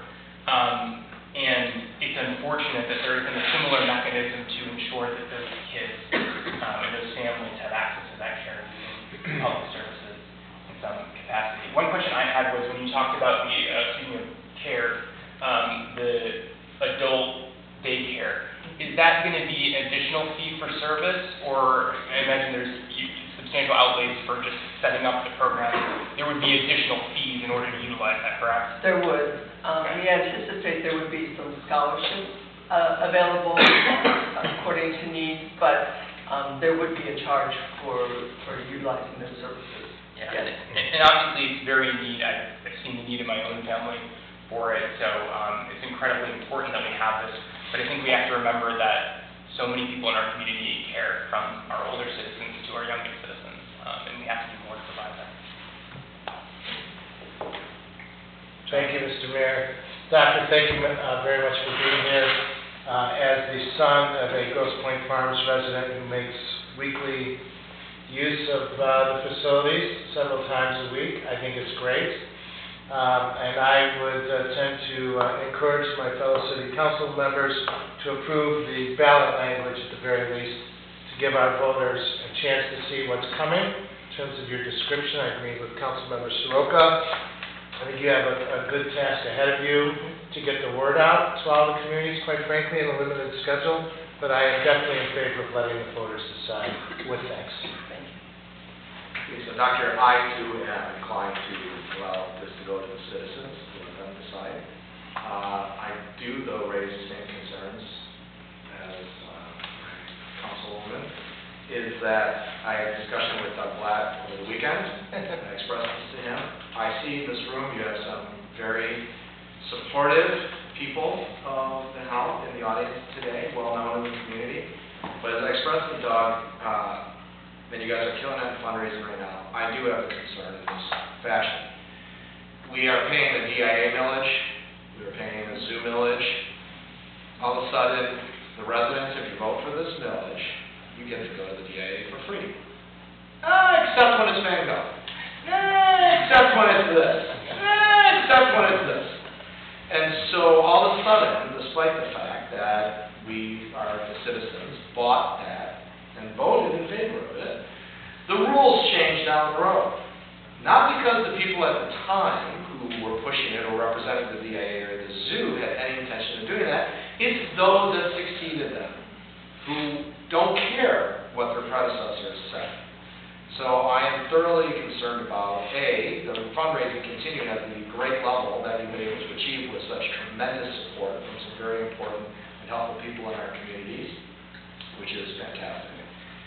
So that is a concern of mine, and I hope there is some 20-year plan on this and some assurance from the helm that this will not turn into everything's Van Gogh. Yes, you're from Grosse Pointe Farms, you're in our adult daycare, because your city passed the millage, your tuition is $100 a week, but for Grosse Pointe Shores who didn't, it's $110. No, it should be costed out, and I hope you acknowledge here today in front of us, so we have this on record, to the extent that community does not pass and their citizens do use the helm's facilities, you will charge them the appropriate increased amounts for using those items that residents of the communities that did pass the millage are subsidizing, and not just giving, oh shucks, everybody gets a scholarship from the Shores if they vote it down. I'm not saying the Shores can vote it down, just as an example. But that they will be charged accordingly, because our citizens should get the benefit of paying the millage and not subsidize those who did not. We fully agree with that, and that is the plan. And I think we have some additional safeguards, because the interlocal agreement is comprised of people that are appointed by this council and the other city councils. And they have oversight of what's happening. And so different without that oversight. And so I think that those decisions will be supported by elected council members or their appointees to be the oversight for what we propose to do. My concern is this went out for 6 years now, and it's still going to be collected, even if there's a dispute over what's happening. Listen, we trust you, it's a service that's needed, but, I'm not, everybody here is not going to be in council 20 years from now. Yeah. And so things change. And, so I just want to make sure that we talk about that as we move forward. And you are okay with the language saying that at least 4 of the 6 communities have to pass it to have it implemented? We really need to have 4 of the 6 pass it in order for it to be a viable solution. Otherwise, the amount of work involved is probably not well spent. So yes, we do agree. All right. Anybody from the public want to ask any questions or make any comments on this proposal? Andy?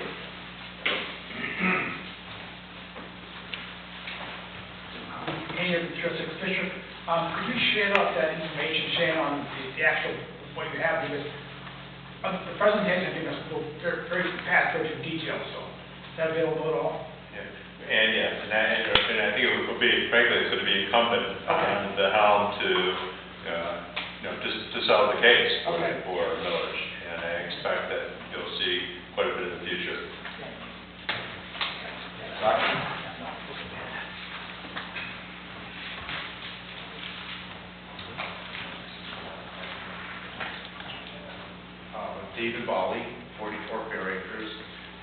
to say that I stand in support of the helm, and everything that Dr. Leeson said, what Shane is involved with.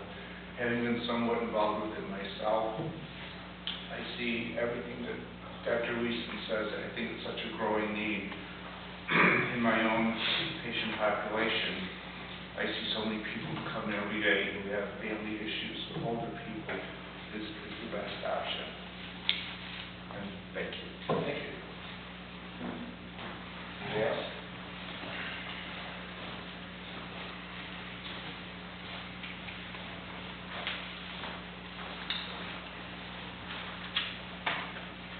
Catherine Sauermeyer, 234 Provenza. The question was asked, how much money this will generate amongst 6 cities. Mr. Roman was very helpful in when I asked the question a few days ago, and that exact amount for 2025 based on an increase of taxable value of homes by 3%. Is calculated to be $1,364,470.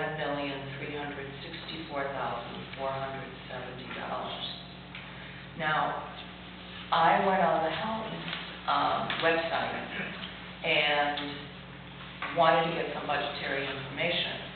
Unfortunately, the most recent 990 form, the IRS form that is required of nonprofits, the only current one was for 2021, which is of concern to me immediately. That amount indicated that revenues were $1,313,487. So essentially, Councilman Wood in the comment that doubling is pretty much the number. In looking at staffing, it appears in the 990 that approximately half of that amount in revenue, again, back to 2021, is utilized for salaries. And I guess I have a question, and others might ask if this indeed goes on the ballot, because nonprofits normally don't have an approximate 50% of their revenue going to salaries. I've spoken to several people, and this model of governance is essentially how the library is governed. And there have been issues with that governance model. Basically, if we drill down, this is taxation without representation. Because while I trust you guys to appoint someone from the farms, I don't know even who the city council members are on the other cities. And they are appointing people that I would never know either. When we vote for people, there is information given out as to their background, their qualifications, etc. Now, maybe that will come forward if this progresses, but again, I don't have the ability to vote for any of those people from any of the cities. And my other issue is, this is a 501c3, which means that they have bylaws and that they are governed by those bylaws. The IRS, that's a done deal. So if we appoint people and they have oversight or whatever, what kind of power do they actually have? Power might not be the right word, but authority to question anything when the bylaws are already there in stone. This is essentially a guaranteed revenue stream, and I object to that because you all know Grosse Pointe Public School System seeks to triple the sinking fund from 1 to 3 mills and changing revoting every 5 years to every 10 years. And this is in the face of how we are told constantly declining enrollment. We're using less water and we get rewarded with higher The other issue is very nice brochure on the classes. I would say 50%, there's an extra charge for, even if you're a member. 50% if you're a member, you don't have to charge. And I believe the charge is $48 a year for a member. Our taxes, my husband and I, much more than $48 a piece in taxes. There also are other places where many of these classes are held. Pier Park has classes, our own city, the War Memorial, the Neighborhood Club. Many of these are duplicative. And if the goal is to get into more healthcare and wellness, then you have the issue of competitiveness, because the farms and all of the Grosse Pointes along the Harborwood have private physical therapists, other physicians, other healthcare workers who are already in business and they're competing. Once you give people a guaranteed revenue stream, there's no competition. It's there, the money's doubled, and there it is. I think the last thing I want to say is the job of city government is to keep citizens safe in a fiscally responsible way. Let's just focus on that. Thank you. Thank you. Dr. Hogan?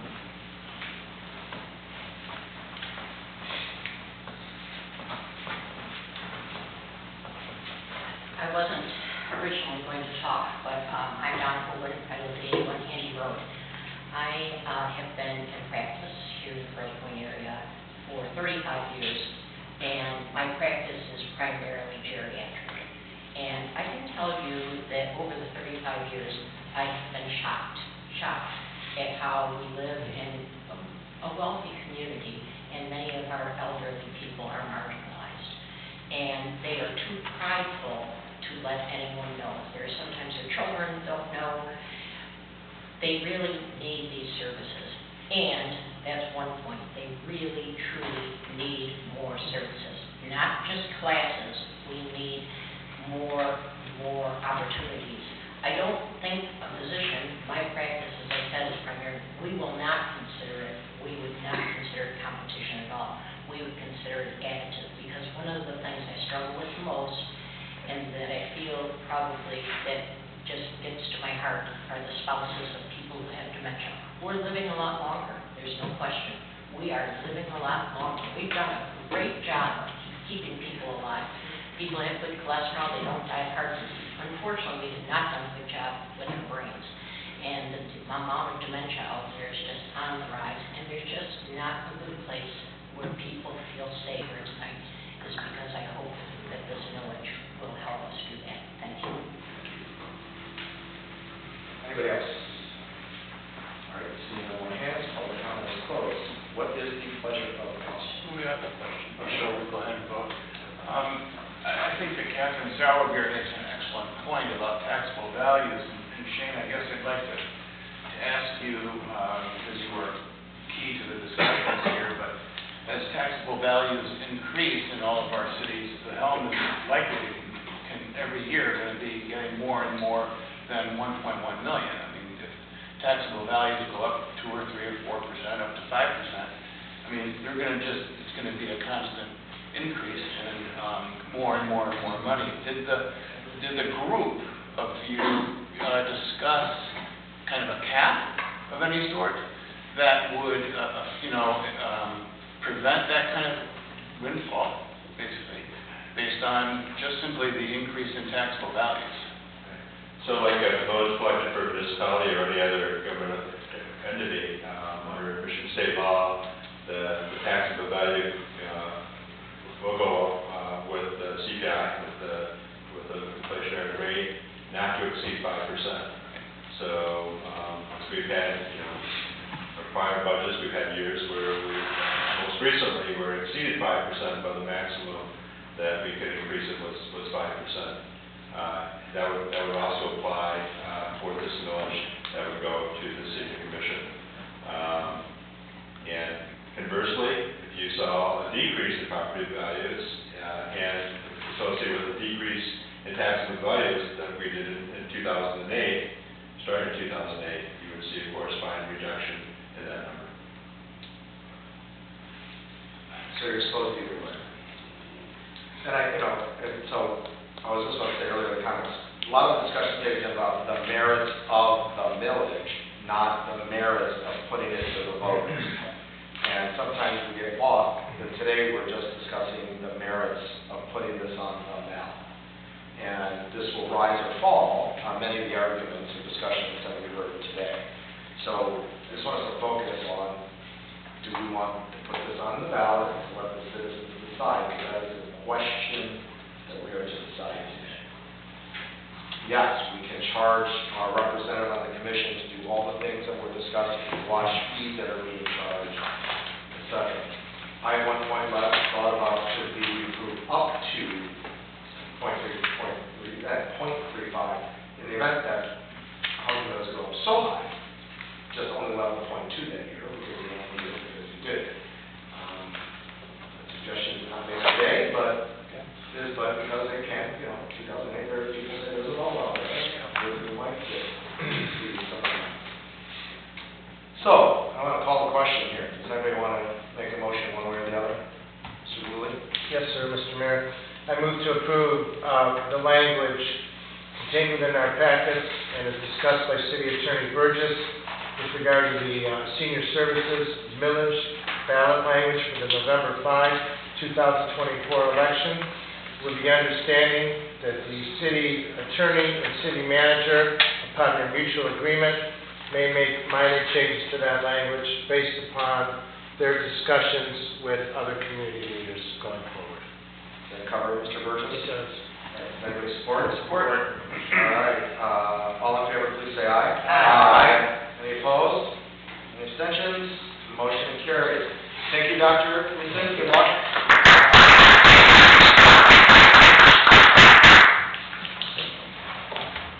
Well, what do you know, another village. Consideration of request to approve road village ballot language for the November 5, 2024 election. Mr. Reeside. Okay, so these are not additional dollars, these are a continuation of an existing millage.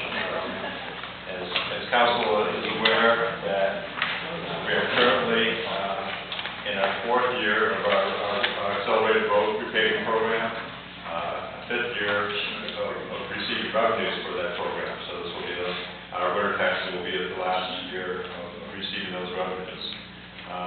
Based upon need, we think it is necessary that a $2 million dedicated for road improvements be continued. And so we're recommending the language is posted in your packet for a continuation of a $2 million assessment for a period of 5 years, beginning in the December 25 budget.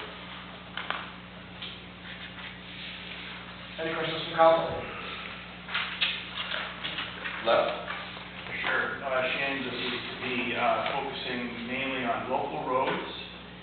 Did we do any local roads in the last 4 years, or were they all major roads? And could you explain for the audience and us, what's the difference between major roads and local roads? Yeah, it's really an Act 51 designation. It has to do with the volume that a road carries. It's more of your artery roads that are your major roads. So yes, that has been our focus with the repaving and rebuilding of Kirby Road from Mack to Kercheval. Last year we paved the length of Kercheval from Ross to Fisher. We finished with Ridge Road between Kirby and Fisher was repaved from Mack Avenue to Kercheval. So those were, again, major roads, major expenses because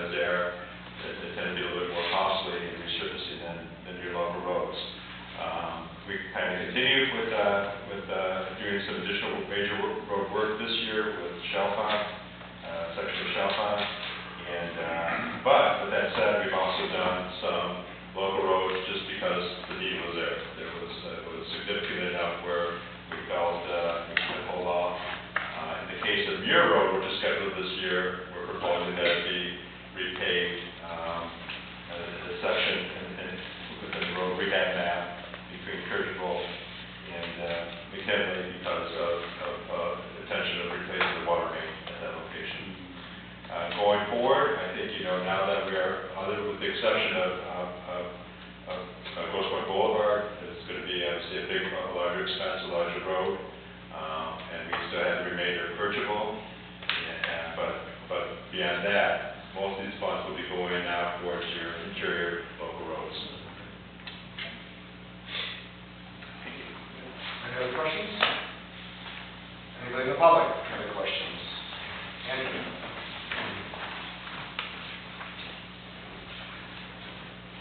Andrew, 306 Fisher.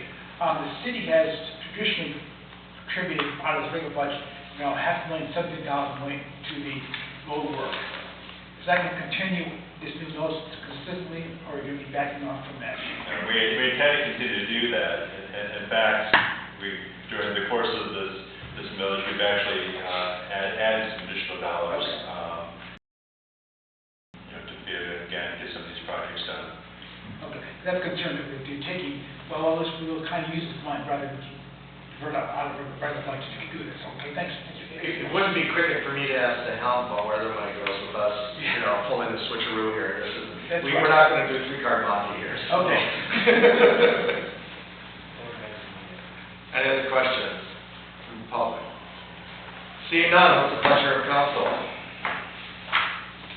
I'd like to make a motion. Well, I move that the following road millage renewal language be placed on the November 5th, 2024 ballot. It's a question.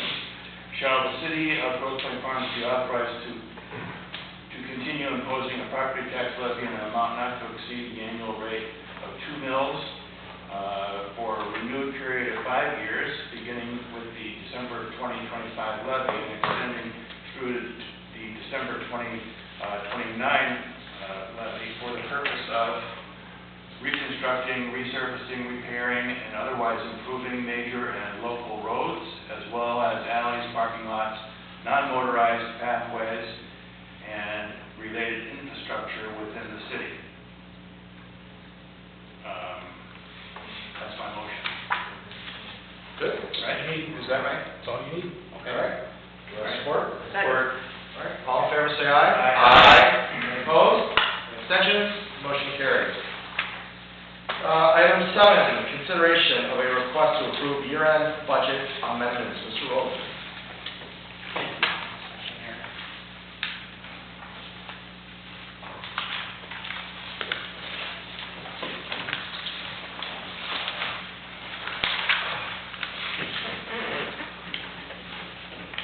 So these are our year-end budget adjustments based on the actual projected expenditures and revenues for the 6/30/2024 fiscal year. We're projecting to get a budget adjustment of $194,820 in revenue, increased revenue. That's made up of a reduction of $39,400 in property taxes. That's due to Michigan tax tribunal cases as well as additional veterans exemptions. An increase in licenses and permits of $90,470 due to strong building permit activity. $48,090 adjustment in state and federal grants due to grants for police academy and bulletproof vests that we received. And an increase in interest revenue of $95,660 due to the higher interest rates currently in our assessment. On the expenditures, it's also a $194,820 adjustment in expenditures. That's made up of the municipal court decrease of $41,700 due to decreased insurance costs as well as the state no longer charging for the court software system. A decrease of $21,300 in general government. An increase of $42,920 in public safety. That's primarily due to retirement payouts as well as increased overtime due to the staffing shortages. The big increases in public works of $284,600. That's primarily due to the big storm last July, with all the tree removals and cleanup from that storm. It was roughly $400,000. That's offset by reduced public works costs in the DPW department. At Pier Park, we have a reduction of $39,700. That's primarily due to less maintenance costs for repairs to concrete and stuff at Pier Park compared to last year. And then a reallocation of the contingency of $30,000. So the net effect is no change in the budgeted fund balance. We're still budgeting for a $200,000 fund balance use, but we're expecting actually to be close to break even for the year. We have to make sure we have enough cushion so we don't exceed budget in any category. The other fund that needs an adjustment is major road fund. This is just to account for any expenditures for this year's road program that occur prior to year end, which is the timing issue of any construction that occurs before the end of the year. So we're putting $300,000 of expenditures offset by increased Act 51 funds of $16,750 and increased interest income of $35,000. If there's any questions. Any questions for Tim? Anybody in the public have any questions? All right, close. Mr. Wood, do you have a quick motion? Sorry, this is the chairman of the sure, I'm on it. My motion is that the city council approve the proposed budget amendments detailed in the memo from Tim Rowland dated June 10th, 2024, which reflects the current expenditures, which reflects the current expectations of revenue and expenditures for the fiscal year ending June 30th, 2024. Support? Support. All in favor, say aye. Aye. Any opposed? Abstentions? Motion carries. Thank you. Item 8, consent agenda. Move to approve the consent agenda, Mr. Mayor. Seconded. All in favor? Aye. Aye. Any opposed? Motion carries. Report, we have the 2024 public safety report, and my eyes deceiving me. Our citizens did not report putting out a vehicle theft in May. The people learned to lock their door after all these months and months. We may still get one. We sometimes report them belatedly. No, close out the month. A month is gone. But, yeah. Oh, it's 10th, right? I'll close it. Say when you close the month. All right, good. You cannot report any theft after today. Shane, other business. I have no business. I'm going to counsel other business. Oh, geez, Sarah, go for it. Please. Okay, just to have a wonderful announcement, and I hope everyone will, as many of you can participate. So for the first time, we're doing a joint Juneteenth celebration event workshop at Wayne County Community College, and it's led by Mayor Valerie Kendall of Harperwood, joined by Rose Point. And it's Wednesday, June 18th from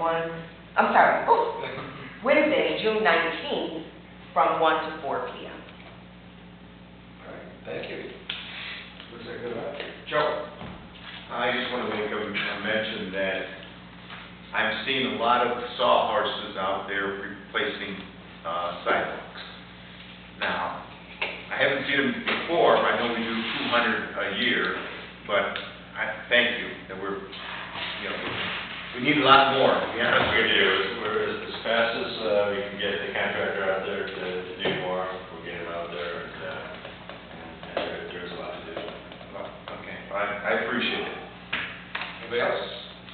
I have a request, doesn't have to be answered today, but we can get back to Shane. I'd like to see if we can move the August meeting from the 12th, from Monday the 12th, to Tuesday the 13th. I think, hopefully that's not a problem. This one might be a little bit more. Move the September meeting up a week, from the 16th to the 9th. And when's Labor Day? Week before, so it's not the 2nd. So it's the Monday after Labor Day. Instead of 2 Mondays after. Right, because the reason it's 2 Mondays is Labor Day. Right. It's the 2nd, right, so the meeting moved to the 3rd. Right. So absent any objection, Shane, by like tomorrow. People are kind of getting the calendars. Oh, we can do it now, we can knock it out today, that's great. So August meeting, From Monday to Tuesday, from the 12th to the 13th. That's possible. And then and what about September? from the 16th back to the will not be able to come to the August meeting, but don't let my absence prevent us from doing our budget. I will not be able to attend the September 9th date.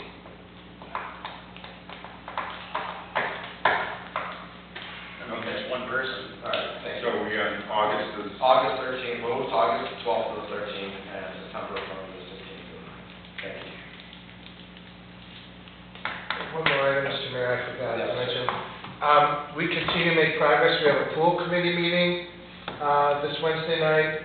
For those who are here in the audience or listening, we had a great initial meeting 6 weeks or so ago. I believe everyone on the 24-member committee was in attendance. It was great. Councilmember Conrad Wilberding, Councilmember Soroka are on the committee. It was great. We look forward to another meeting this week. Great progress is being made. The park looks better than ever. We hope to see everyone down there. Thank you. And I have one more, I want to thank the Public Safety Department for presenting council with the challenge coins while our director was away. So thank you very much for that. We support you wholeheartedly. We're happy to have them. Anybody in the public? Who's over?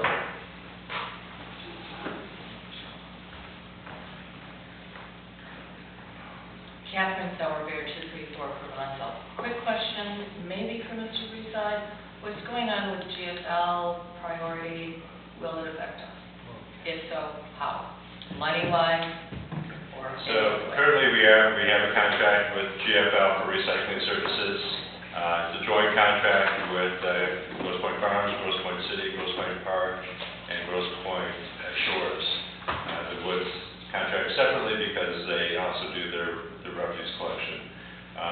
We have been informed, kind of right now it's been by a phone call. No, we have not received the official notification, but we have been told that GFL is in the process of selling their residential routes within, I believe, the Tri-County area to priority waste. Thank you. So we're waiting for it. We've actually been contacted by Priority Waste. They want us a meeting in the near future as they finalize things with GFL.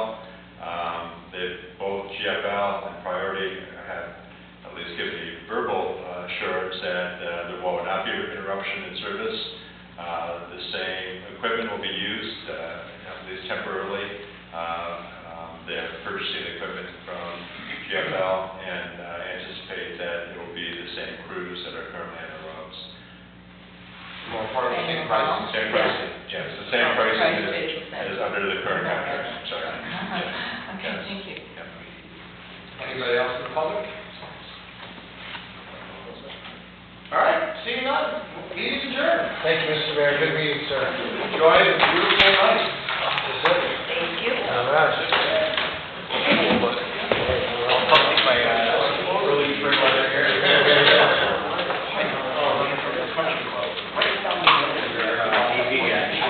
Yeah, I'm ready to problem. You are welcome. But this is back now.